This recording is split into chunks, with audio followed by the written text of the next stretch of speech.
It's Carl and Dan here from Brrraains A Head-Banging Life, gbhblofficial for short. And we are back as of the time of recording. Right now, we've been in this flat 10 minutes, having just travelled all the way back from Leeds, where we were slam dunking it, basically. We've just been at the slam dunk, the North variation, the one that takes place in Leeds. Obviously heavily delayed, massive lineup changes, so massive I doubt I could remember what we were originally going to see when we booked it back in November 2019. Oh Lord, no idea. No idea, but that's how long ago we booked it. We were planning to go November 2019, of course, and it would have taken place in April 2020, but of course pandemic struck and it's been delayed time and time again, but it has now finally taken place, and as of today, while we're sitting here at home, it is taking place in South, the second version of it. The second, it's in Hatfield. Yeah, so we're going to do a little review, basically. This is what this is. We're going to talk a little bit about our experience, and of course, we're going to talk about the bands. So let's just get it out there straight away. Did you enjoy yourself? Very much so. Very much so. Yeah, I agree. We've talked about this a little bit since then, and there's very little negative to sort of say in regards to the sort of things. Because there's only a one-dayer, there's no camping or anything like that, so there's no sort of reflection on that aspect. It comes down to the sort of stuff you expect, where it's toilet facilities, food facilities, stages, sound and things like that. You know, we had a very breezy journey there. We stayed in the city centre the night before, so in the morning we were very easily to get the shuttle bus, which was smooth and easy. We got to the festival about 10:15, I think it was. Something like that, like 10:30 or something. Yeah, we had. We weren't there for long though. No, yeah, and you know, we walked straight in, checked our tickets, checked our COVID passes, and then we were in, and then we just sort of milled around by like effectively the main entrance, nice hill overlooking the site. You can see the stages. That was the exciting part. That's where things kind of felt like, okay, right, we're going to be off and rolling. Then at 11 o'clock they opened up those gates, a little after 11, and then you could just go in. So, should we just do the facilities stuff first and do kind of like with the blood start and leave the bands to last, really, that kind of thing. So food wise, we didn't eat loads, and it was really smash and grab because we were trying to see a lot of bands. So it always kind of felt like we had this conversation a couple of times throughout the day where it's like we physically can't see these bands because we need to stop and get some food or need to get a drink or something like that. So food-wise, there was a variety. There was a lot of variety. A lot of the same sort of places you would expect to see if you've been to other festivals. You know, you ate from the falafel place. That was the same falafel place at Bloodstock, right? The Wrap Shack, Yep. I think it's called. It was alright. I thought my salad. Yeah. I wasn't too pleased. It was kind of just a bit of pita bread with some falafels in it. We had a pizza from that like oven-cooked pizza place that we also ate at Bloodstock, cheese and tomato pizza. That was really nice. That was nice. I had a late night burger, which was nice. Cheesy fries, and that was about it for me. Oh yeah, that's right. Yeah. So we didn't eat loads. We really didn't. We ended up drinking more than anything else. Down by the Punk in Drublic stage, there was like a sort of real L10, if you want to call it that. Although it was very limited what they craft beers, wasn't it? Craft beers, yeah. And that was very popular. Like the queues were quite long for that, and it wasn't the best stuff. But they moved fairly quickly, and that's where I think they were serving like Camden Hells and IPAs and stuff like that. There was one called Slam Dunk PA, which I ended up drinking quite a lot of, that I really, really liked. Prices were high. So they were doing Camden Hells, which is a drink we both like, and we quickly kind of had to stop drinking it because it was the 330 milliliter cans for £6.50. Yeah. You weren't even getting a pint for that, you know? No. It was... I love Camden Hells. It's the only lager I really like. But £6.50 for what is essentially like... Imagine a Diet Coke can, that size, and then they give it to you in a cup, so it doesn't really look like they've just given you a small can for £6.50. It wasn't great. Yeah, we had a couple of them, and then it was just like, look, I changed to the pint, the Slam Dunk PA, which was 50p cheaper, £6 for a pint, and it was nice. So there was that aspect, and then later on we ended up drinking Amstel, some Amstel lagers, because we were trying to I think we were trying to get drunk. And we didn't want to keep joining these long queues, so kept sort of, it was like, all right, let's just get two each and two hands and stuff like that. Just like, Which actually worked out really nicely. That's the sort of period. I'll admit that little period there's a little bit of a blank spot in my head. I don't remember as much there as I do elsewhere. So it kind of speaks volumes. Because I think we were drinking them fast. Because I don't know about you, I hate carrying two. Yeah. So I'm trying to drink the first one as quick as possible. Yeah, I was doing the exact same thing.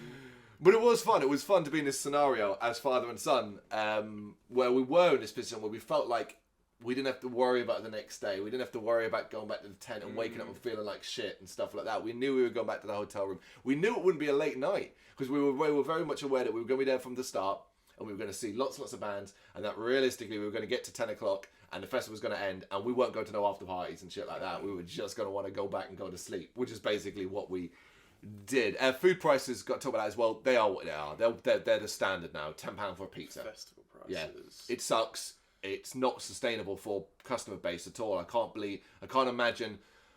I'll be interested to see if that like what the taking is and if more people was just sneak and bring their own food and that kind of. Particularly in a one day, you could have just put some breakfast bars in your pocket and bag and stuff like that. I didn't get patted down. They literally only looked in my little my tiny bag, and I was wearing a jacket that has about 400 pockets in it. That is true. You are right. Yeah. So they weren't really. I very much could have, just didn't. And another good example of that is in my bag, which they did look through my bag, but I had two big red ponchos in separate bags, so they're red ponchos. He didn't look in them. No. That bag could have actually contained anything. Yeah, anything at the bottom of it, I could have stuffed them and made it look that way. Absolutely. I don't not complain about the security because I think overall the security is quite good. There's a lot of people wandering around. We never ran into any issues. The festival site, it's such a, if you've never been there before, it's a weird layout, but I really like it because it's hills. Which offers this opportunity where you can sit back if you wanted to. Like during Creeper, we sat on the floor. Yeah, we ate a pizza. Yeah, ate a pizza. Yeah. And got a nice view because it was on a hill.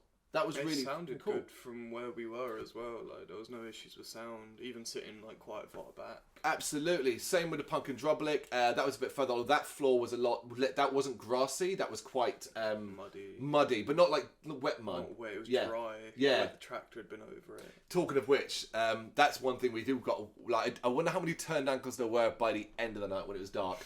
It looked like it happened to you during the day, but it looked like a fucking ton of tractors had driven over that site the night before, the day before, because it was grooves everywhere, little holes here and there, like. Especially in the Jaeger tent, where the pit was as well, it was so bad. It was just like, especially for some reason, that side of the Jaeger tent, it was kind of sloped. So, and with the ground, it was really hard. Talking about sloped, right down at the Punk and Drublic stage, there are a bunch of toilets, and the ones at the furthest end are on a slope, slight slope. Sideways. And I went there. We'd split up for an hour and a half, and I went there, and I was quite drunk at that point. And even I sort of stepped in, was like, whoa, and I put my hand, you know, like, if you were fucked, you were falling over in that place, man, because it's just slightly off balance, just enough to screw with your head, you know? That did make me laugh. I do remember that. Talking of which, toilet facilities, there just didn't seem to be enough of them, which is crazy because there were absolutely tons of them. They just seemed like it was queues all the time. There was no real problem. Like, I didn't have to wait long ever. True. The only thing I really didn't like was like halfway through the day near the Jaeger stage. I think the urinals were really busy and just some people weren't. They were just pissing on the fence. And it was like, that's why the floor's wet then. Yeah, the urinals by the Jaeger stages. You come out the Jaeger stage, it's just on the left. By the evening, they were flooding. They were overflowing. They weren't being emptied, and that floor was becoming quite disgusting. Yeah, it's rank. Yeah, I mean, there isn't. It wasn't like big enough to sort of break it down into all these individual things, like we did with Bloodstock. There's no camping to go into, so we literally got very few complaints about this entire experience. Of the stages, we spent the most time at the Jaeger stage, and sound-wise, I think it was good mostly.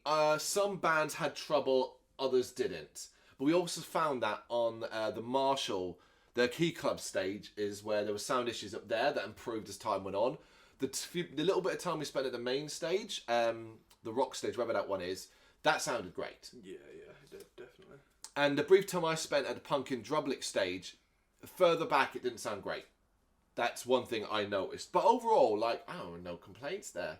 No sound, or just the very few issues that usually got cleared up pretty quickly. Yeah, we'll go into a little bit more about those on those specific bands as well. Leaving the festival was nice and easy. We walked out. We were in a shuttle bus 5 minutes later. Yeah, we were back in Leeds 15 minutes afterwards. Yeah, it was a good experience. Yeah, it was nice and easy. Yeah, enough so, even with a lineup that really wasn't filled with bands I really wanted to see, I'd do it again. Maybe not the North, because we're from London, so the South makes much more sense, but at the time it was designed to be a kind of a fun trip out and a bit of a day out and stuff like that for us. It was it was like one of my 2019 Christmas presents. Exactly that. Finally got to use it. Yeah, that's the coolest thing. Like with Bloodstock and all that, and like with a lot of gigs coming up this year, it's just like, that's now out of the way.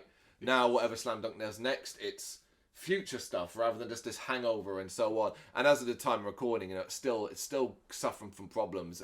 Water Parks had to pull out of playing the South because one of their crew members tested positive. So there ain't going to be no replacement for that. It's no last minute replacement. So that means the South miss out on a band. And we didn't actually see Water Parks because there was a clashy for us, man. Yes, that hour. There was a specific hour where it became a mess. It became a mess and almost given up to a point. You used the term yesterday, and I want to bring it up here. You used the term overwhelming. Explain what you mean by that, because I thought it was really, really good. For most of the day I was alright, but in that 1 hour where so many bands I wanted to see clashed, it was like, oh, I feel guilty because I want to see all of these bands, but I can't. Yeah. I felt so guilty because I wanted to see another band that I really liked, but I ended up not for another band. But whichever one I picked, I would have felt guilty about not seeing the other one. Yeah, I got tired of hearing your going back between those two bands. So I ended up sort of saying, look, you're going to do this and I'm going to do that. And that seemed like it would actually, I think, turned out to be a pretty good decision, almost good decision, except there was a problem with my one, but I'll get to what happened there. There's a point during the day where we kind of had to stop and take stock and be a bit like, look, this is getting quite stressy. Stop. Let's get some food. Let's get a drink. Let's try and do this and try and do that. Because that's the thing, is like, we're human beings and you kind of forget that aspect where we're like, oh, we're looking at this and going, right, we're going to do this is whatever. And like, oh shit, we need to use the toilet. Or we probably should stop and eat. Or we should grab a drink. And it was, it was frustrating. But regardless, I think we saw pretty much every band we wanted to see. Pretty much. That we could see, not including clashes because they were already there, but we didn't miss a band that we'd planned to see, and then just didn't because we were drunk or because we were eating or we were tired, like that kind of aspect. So we are going to go through it now. I've got this here. This is basically the Clash Finder that they gave us as we came in. So we circled the bands quickly what we were going to see. So we came in and we went and we saw Blood Youth in the Jägermeister tent. So if you don't know, so Slam Dunk is set up like this. Jaeger tent is a big tent, obviously. One stage at one end, another stage at one end. One band finishes, literally the next one's on. There was almost no crossover time. Later on, there was like a 5-minute crossover period between two bands, but predominantly it was they ended, and all you do was everyone just turn around. And that was it. And the other band was often coming out directly. In one case, which we'll get to, they were waiting for the other band to finish. And that was weird. The Key Club. I don't want to keep saying Marshall. Why do I keep saying Marshall? The Key Club stages. It's sponsored by Marshall. That's why. Yeah, the Key Club stages, two small stages next to each other. One band's playing in the other, while the other's being set up. The main stage is completely separate on its own, and then the Punk and Droblic stage is separate on its own in a different area. So that's the same. If you've ever been to something like Hellfest, with its two stages either side, or its tents where there's a stage at each end, you know exactly what it's like. So Blood Youth, first band we saw. Yeah, they were good. I thought they were good as well. Obviously, this is the vocalist's. This for us, it was the vocalist's penultimate show. Today, the South is his final show. Yeah, they just finished playing, I think. Yeah, I really liked them. I thought it was solid metalcore. Nothing changed in the world, but it was peppy. It was exciting. There was energy. It was a good start for me. Yeah, definitely. Just getting straight into some metalcore. It's a running joke that I only listen to metalcore. Yes. It's not a joke though. That's the problem. Yes. It's the running joke. Yes. We then actually ended up watching Hacktivist. We decided because we wanted to see them at Bloodstock, Curiosity at Bloodstock, and that fell through because they weren't able to perform at Bloodstock. Yeah. It was like, okay, let's do the Curiosity here.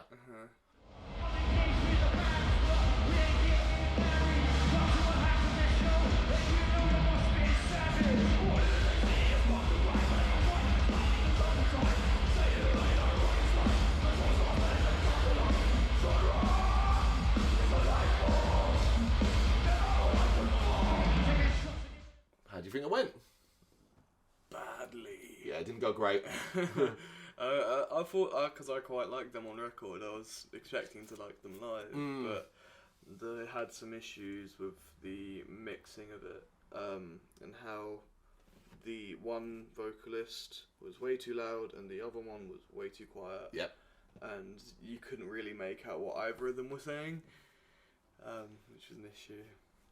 Yeah, I second that. It wasn't particularly spectacular for me either. I was interested. I quite liked the whole grime metal crossover aspect of things, even though I don't love Hacktivist on record or anything like that. But yeah, it was kind of like, okay, I was, truth be told, I was expecting it to be better live. I was expecting to have a lot more energy, a lot more fire. And they were moving around up there, they were going for it. But like I said, the vocals were wank. The fast-paced grime rap stuff like that, you could hear. But then the other guy was coming in and he was like, what? And then, it didn't improve.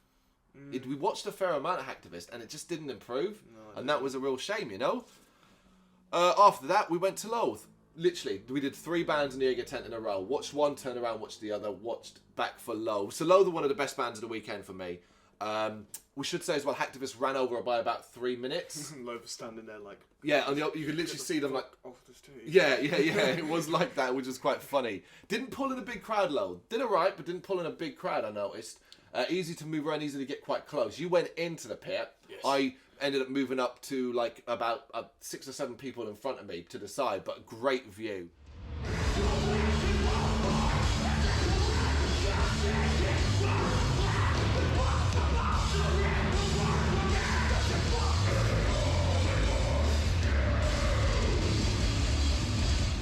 I'll tell you how it went for me, and you can tell how it went for you, because we had 2 different experiences. I really like Love. This is the first time seeing them again. It was a band I should have seen at Bloodstock, but there you go. So I was glad that I got to see them here. It was over too quickly for me. Like, it flew by. It was really, really quick. But I really, really enjoyed it with a lot of intensity. Really happy with that.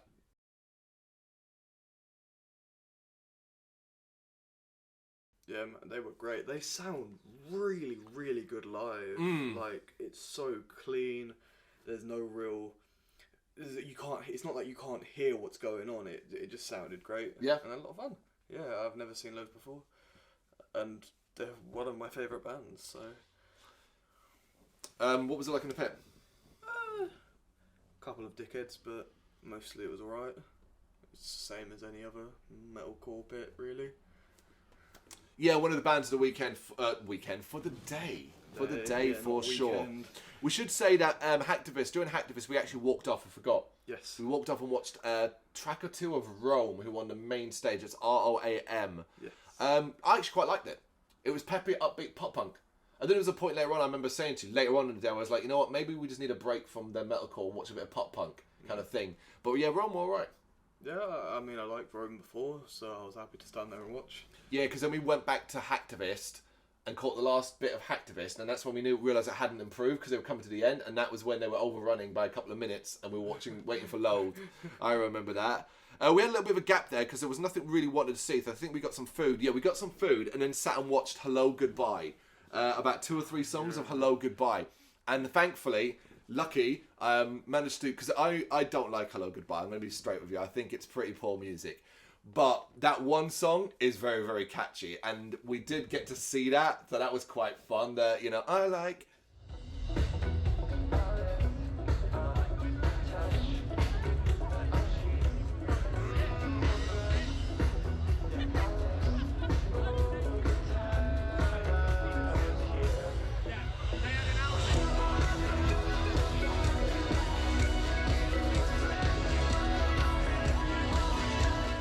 Yeah, that one, the big hitter they had. Yeah. So we did get to see that live.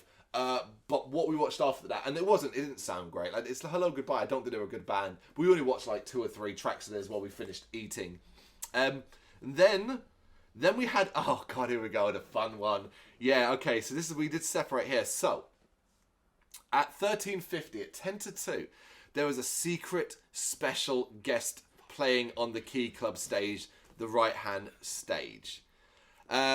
You were insistent. So Dan was so fucking confident it was a certain band. I said that it is like the things on the map. Yep. Like, that's off their album cover. Everyone had said it was Neck Deep. Look through the comments. of just any of their posts. I was sure, and then it wasn't. It was not. Now, before we get who it was, I will back this up, right? I will back you up. So my thing was, a band the size of Neck Deep is not something you just throw away. That's a band you're putting in a big place because if they're going to be performing, you want people there. But people did clearly expected it to be someone quite special, because when we walked to that stage, it was fucking packed. Like it crests a hill, and when we got there, it was backing down to the lip of that hill. So I said to you, don't care. I'm just going to go watch the band that's playing in the Jaeger stage at that time, because they're right next to each other, and that was These Nuts. So you stayed to see the Hooters, presuming it was going to be Neck Deep, and I went to see These Nuts. So I watched 50 minutes of These Nuts, and I really enjoyed them.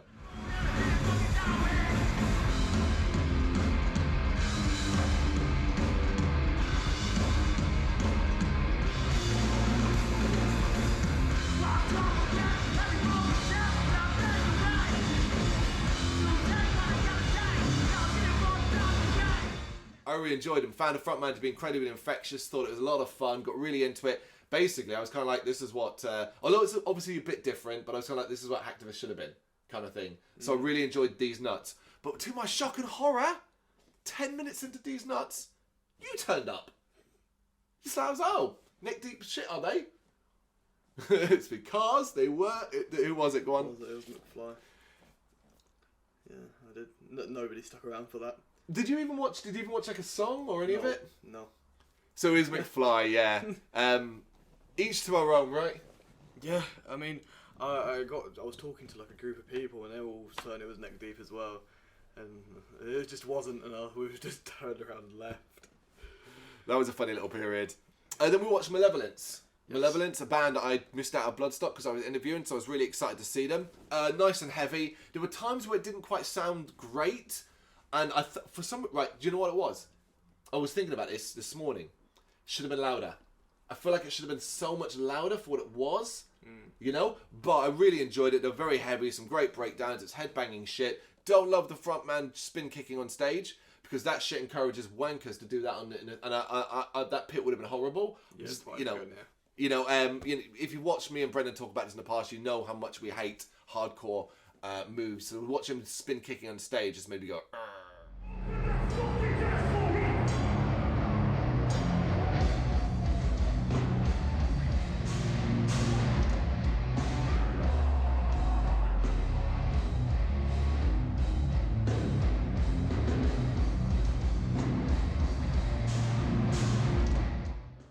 But I really like Malevolence. You know, I've been listening to them a long time, so I am a fan. I really enjoyed it.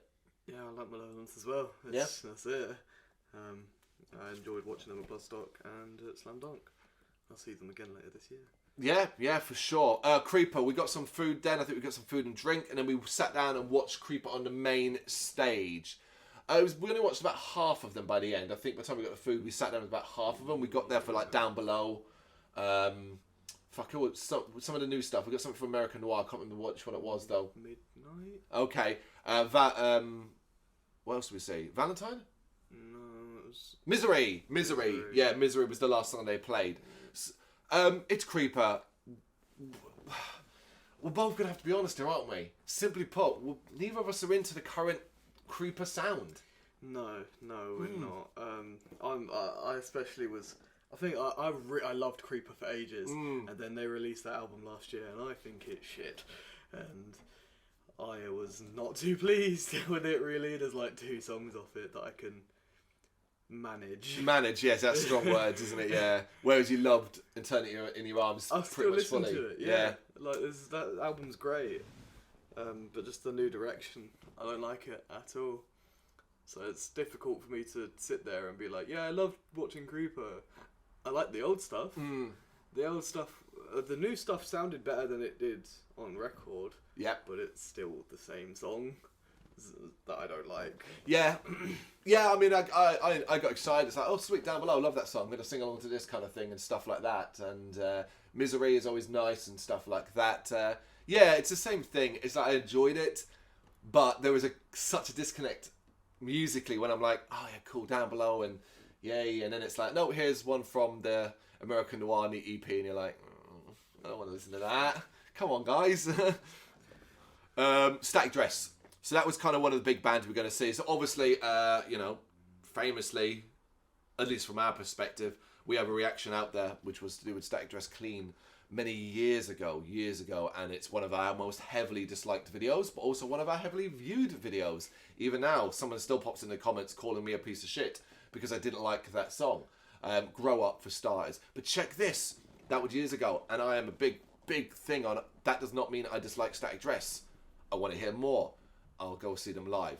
Not only did we go see Static Dress live, we went to the Barrier. We were able to go to the Barrier. We were there nice and early, so we were able to get right to the Barrier and stand at the Barrier for it. And they didn't pull in a big crowd. That's the thing. They didn't, which is a real shame because they were excellent. They were excellent. Not at first, though. So they started, and it was fucking awful. Like, enough that we looked at each other immediately and grimaced. A guy, like, behind us shouted after the first song, turned the guitar down. They did, and it massively improved. Yep. Massively improved. I could hear the songs that, because I know Static Dress. So yeah. I was singing along. I was hearing songs I knew. And then I could start to hear the notes properly, and I was like, okay, cool. I know what this song is now. Yeah. I can hear it. It was just that, it was so awful at the start. It was all like, oh, that's not good. It just was like, we just, yeah. And you tried to briefly justify it. I remember by going, we're right by the speakers, and I'm like, yeah, but it still shouldn't sound like shit. Like, it shouldn't sound that bad, you know? Yeah, it sorted itself out though, so. But it did improve after literally the first two songs, and then we just got a really strong, energetic, powerful Static Dress show that ended with a fun, like, smashing up of our keyboard and sampler, which was just a nice kind of rock star thing to end. Also, we should note they were playing without a bass player. Yeah. So it was a difficult show for them, but they thoroughly impressed me. Yeah. Yeah, I'm glad. I mean, I've loved Static Dress since their inception.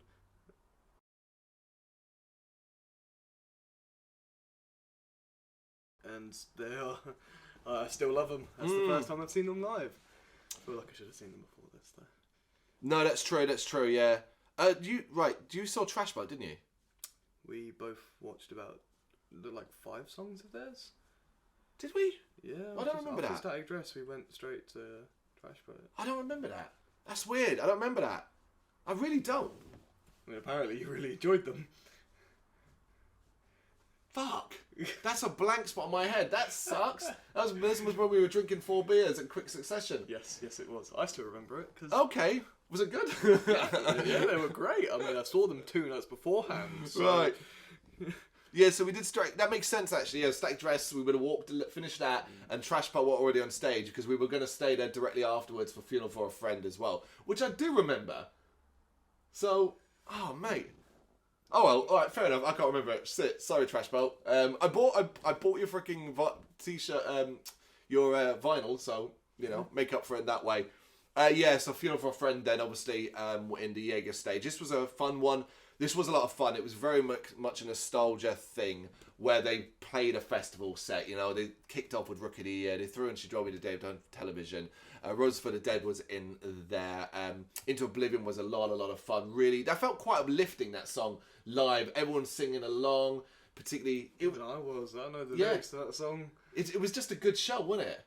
Yeah. I mean, they're not I don't know them massively, but I was still singing along as much as I could. Yeah, Good fun. Yeah, then we desperately tried to get out. We had a nightmare getting out here. This is where we really noticed the problem with some of the quick swapping of stages. Is the people who had no interest in Freedom of a Friend, but once see Skindred had decided they were coming in then. And it took us a good 10 minutes to get out of that tent. And that fucking sucked. Yeah, we ended up watching about half of Skindred's set. Yeah, we didn't want to watch Skindred, so we left that out. What did we do then? Bury Tomorrow. I probably would have watched Skindred had I not seen them at Bloodstock. That's fair. A few weeks ago. Oh, we watched a little bit of State Champs. I remember a little bit of State Champs on the main stage, but predominantly it was Bury Tomorrow, wasn't it? I mean, I think I was there I watched the whole of Bury Tomorrow. Yeah, because I left, and that's when so what we ended up doing with Bury Tomorrow is I wasn't that into Bury Tomorrow. I think I watched the first half. Yeah. And then we said we'd meet up, because basically we hit this hour, and what we had here was this sort of period of clashing where you had Water Parks on the main stage, Alkaline Trio and the Punk and Drublic. Both of them were cutting into While She Sleeps, who was completely clashing with Boston Manor. Yeah. Also, Beholding Absence and Bury Tomorrow were clashing as well. Yeah. So it was like, I physically could. It was 1, 2, 3, 4, 5 bands I really wanted to see that were all playing at the same time. And I was like, oh my god, what do I do? And I was like, not asked. So I just stayed for Bury Tomorrow, turned around, watched While She Sleeps, and I was done. Yeah. I was going to see Boston Manor, but I was like, I'm just going to stay here. I'm having a lot of fun. Yeah, that was... Yeah, so we'll talk about your experience then, because we did 2 different things here. After you went, I got up to Bury Tomorrow. Yep. Never been in the Bury Tomorrow pit before. Very nice, very friendly.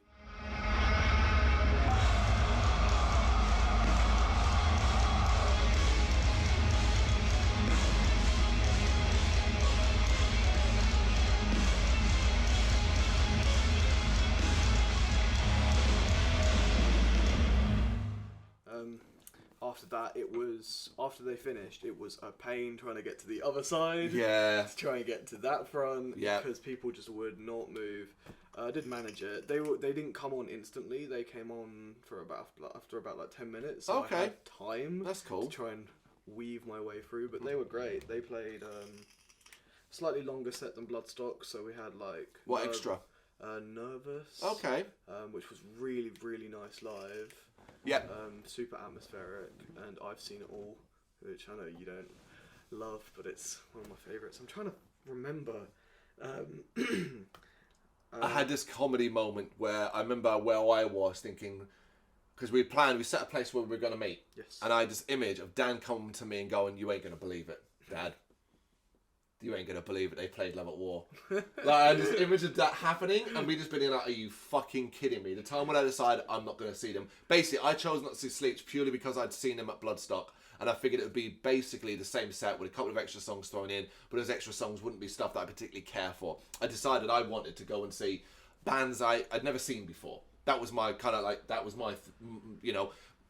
and none of them I was particularly interested in, because this actually was a point where I was losing a lot of interest in the bands that were on, because there was nothing there for me.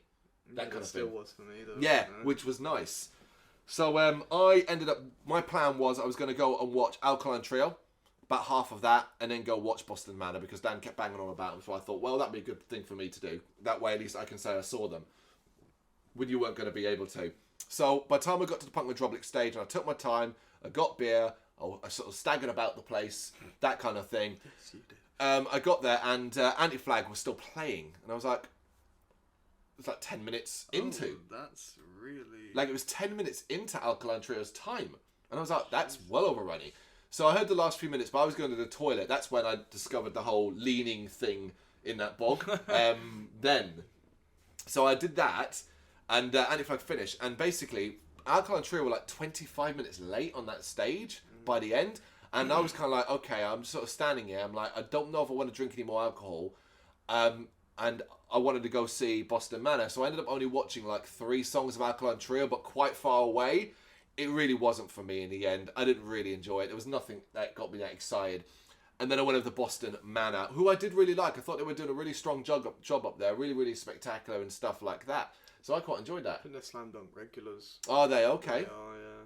So I imagine they'll be there next year as well. Yeah, I'd like to see them in a more coherent state, for me personally, to really take away from it more than anything else. After that, we met up and we watched about 15-20 minutes of Don Brocco and about 10 minutes of NoFX. We basically decided to jump between both stages, watch a bit of both. NoFX sounded like they were good, sounded good. I was just pretty tired at this stage, so the energy and vibe just wasn't there for me. Don Brocco sounded really good on the main stage. Yeah, they definitely did. They played like a couple songs I knew of and liked, so I was just like grooving. I was eating my cheesy chips, and I was like, right, cool. They're not playing anything I know anymore. I'm bored. And that was it. That was where we wrapped it up. So I guess the biggest thing is, who was the band of the day, really? That's the biggest thing. It's a real toughie. Band of the day. Between 2 for me. It is between 2 for me, but I'm going to say mine first then. Because I'm going to do it based off simply what I remember, what I took from it, and the overall enjoyment. Stack Dress. Mine is also Static Dress. Oh, cool! Check that out, eh? Yeah. The other leaner for me is Loathe. Yes. It would be Loathe second. And then for me, Sleep's third. Nice. If it was if I had a third, I would probably go. Funeral for a Friend. Yeah, there you go. But yeah, Static Dress. It was for what it was, for how short it was. It was an impact. Like, it was impact on me. I walked out of there buzzing. I walked off that stage going, that was good. I really enjoyed it. And.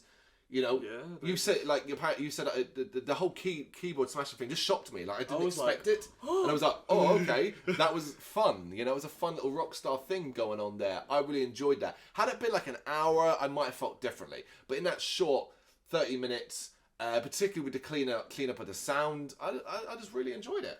Yeah, I mean, I like them a lot as a band. So it's just they're really good live, really energetic and. It sounded great after the issues had been cleared up, so I'd be happy to see them again with their whole band there. Yeah, I'd like to see them again in a different environment, absolutely. Last thing then, before we wrap this up, what do you think, overall, was the best thing about Slam Dunk, but also the worst thing, or something that could be improved potentially? Best thing? I like how the Jägermeister stage is set up. In that it's right there. Yeah. You can just turn around and you don't have to walk to the other side of the field to try and get there. Subsequently, my worst thing is that there was no space in between the bands. So just spread out, make the day up, bin the DJ set, or do it at 12, and then just drag all these bands up. Just space them out a little bit more. Yeah, less clashy. Yeah, we can't quite understand. Maybe it's something we don't know. Maybe it's something to do with a noise control thing for local, whatever. But ending at 10 o'clock, live music ending at 10 o'clock was weird. Yes. Like, why would it not be 11? So, don't quite understand that one. For me, layout. Slam Dunk's layout I loved. I love the hills. I love the positioning of everything. I would think maybe don't have everything packed in one end, because it felt like the Jaeger tent and the Key Club and the toilets, all that seemed jammed in one area, and then you'd go down to where the Punk and Drublic stage is, and it's like, oh, there's a lot of room here. A lot of room here. But the biggest thing I'm going to praise, the biggest thing, and this is a lesson for all festivals, do this. The fucking merch tent. Merch Village. They call it Merch Village, but it was a big tent. You went in with tables and all that, but it was band stuff. It was bands, table, set up, bands often sitting behind it selling the merch themselves. That was fucking brilliant. Yeah, man, I got to meet Trash Poet and Static Dress. Yeah, that was cool, getting to that, but like that just felt, that's what we talked about in the Bloodstock video. When we talked about the Bloodstock review, we talked about how they have to sort out this thing where the small bands can't sell the merch because there's no room and this, and we just give them a fucking tent, give them an area where they can, copy Slam Dunk. Yeah. Do that. Yes, it works brilliant. It worked brilliantly. For me, the worst thing that I think could be improved, it comes down to this, which is, and I'm not a booker, I'm not a promoter, so I can't really say, but it felt like some bands were in the wrong places. And that bands were on this main stage who really didn't deserve to be compared to others, if that makes sense. Like, I'll use Hello Goodbye, for example. Really? Well, the crowd wasn't that big, but Skindred were in a tent. I do think Skindred are definitely a main. Thing is, they're not even like Skindred aren't a particularly heavy band either. Right there. Let's bring that up then. Right, so we thought, okay, well obviously Jaeger Tent is predominantly metalcore and heavy. You know, you got the likes of Blood Youth, Hacktivist, Loathe, Brutality Will Prevail, Malevolence, stuff like that was heavy. But then you're like, well, how does it work with Funeral for a Friend and Skindred then? Yeah. Like, they're not metalcore. You know what I mean? Like, why are they in there? Bury Tomorrow, Watch You Sleep makes sense as headliners that go hand in hand. Yep. Right. When you think of one band, you think of the other. I think that's fair. What are the two before them? Like, Skinner should have been on a main stage. They would have blown that place apart. And I find that really, really weird. But then that's supposed to I don't know a lot of these bands. I looked at the main stage and went, who the hell are Mayday Parade? I know a lot of them. I just don't have interest. Like, yeah. I know the Bottom Line, Rome, Hello Goodbye As It Is. People we in the in crowd moody. I know that entire main stage. Yeah. Don't have interest in half of them. Yeah, it's weird. That's why we just didn't spend any time there. We really, really didn't. The main band I would have wanted to see was Water Parks, and they clashed with Watch Sleeps and Bury Tomorrow at the same time. That is true. That is true. I didn't end up seeing them. Well, we are only human. We did as many as we bloody could. Yeah. But overall, the experience was really, really strong. I've got no I'd want to go again. I'd want to go again. You know, just because of how much fun it was overall. Yeah, me too. Definitely. And there you go. There's our review of it. So if you've got any thoughts, though, if you were there, let us know. Drop it in the comments.